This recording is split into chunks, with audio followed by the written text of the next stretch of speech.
የዛሬ 5-6 ዓመት ወንጪ ደንዲ መምጣት አስቸጋሪ ነው። መንገድ የለም፣ መብራት የለም፣ ቴሌኮሙኒኬሽን የለም። እኔ እንኳን ስመጣ አልነበረም።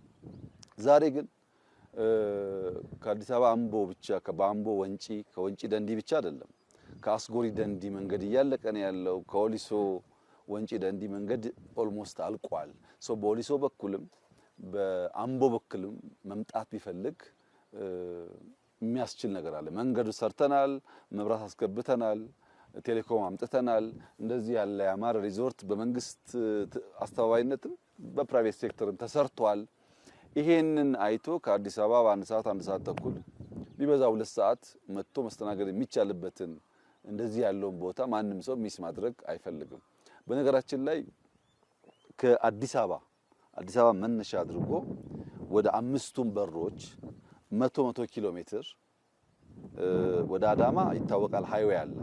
ለምሳሌ ወደ አምቦ የቀደመው መንገድ እንዳለ ሆኖ ሌላ መንትያ መንገድ እየሰራ ነው። ስንጨርስ አንዱ መሄጃ አንዱ መምጫ ይሆናል። መሃል ላይ ተክል ሃይዌይ እንለዋለን።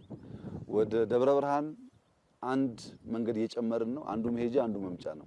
ወደ ፊቼ ወደ ወሊሶም አለ በ5ቱ በር። ለምን አዲስ አበባን ማዕከል አድርጎ ከፍተኛ የትራፊክ መጨናነቅ ስላለ በእነዚህ አማራጭ መንገድ 100 ኪሎ ሜትር ሰርተን እነሱ ደግሞ ውጤት ሲያመጡ ደግሞ 100 እየጨመር ለማዳረስ ማለት ነው።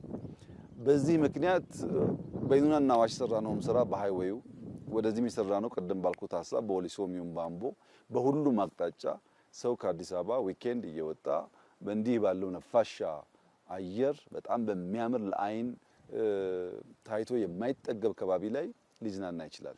ብዙ ሰዎች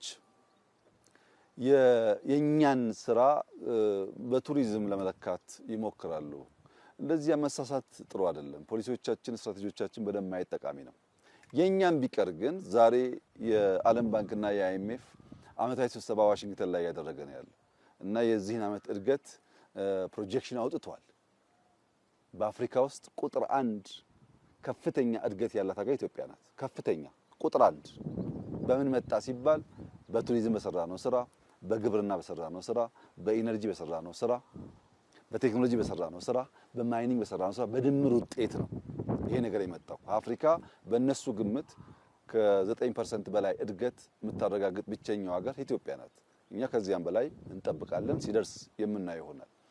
ይህ ግን የመጣው ግልጥ ያለ ስትራቴጂ ኖሮን የት ጋር ምን እንደምናደርግ አውቀን እንዴት ፎሎ እንደምናደርግ ገብቶን በትጋት መስራት ስለቻል። ኢትዮጵያ የምትሰራው በአባቶቻችን ደም ብቻ ሳይሆን በእኛም ላብ እንደሆነ ስለምናምን አባቶቻችን በደም ሀገር ሰርተው አቆይተዋል።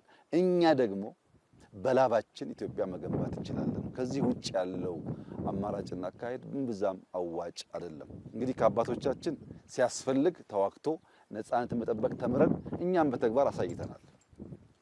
ከአባቶቻችን በብዛት ያላየነው ደግሞ በላብ በደም በፖሊሲ በድካም ሀገር ሊገነባ ደግሞ እንደሚችል የነበረው ውስንነት ማካካስ ተችሏል። ሲደመር የኢትዮጵያ ብልጽግና ዓለም አፍሪካ በሚያምነው ልክ እየተረጋገጠ ይገኛል። ይህንን ስራ አጠናክሮ መቀጠል ያስፈልጋል።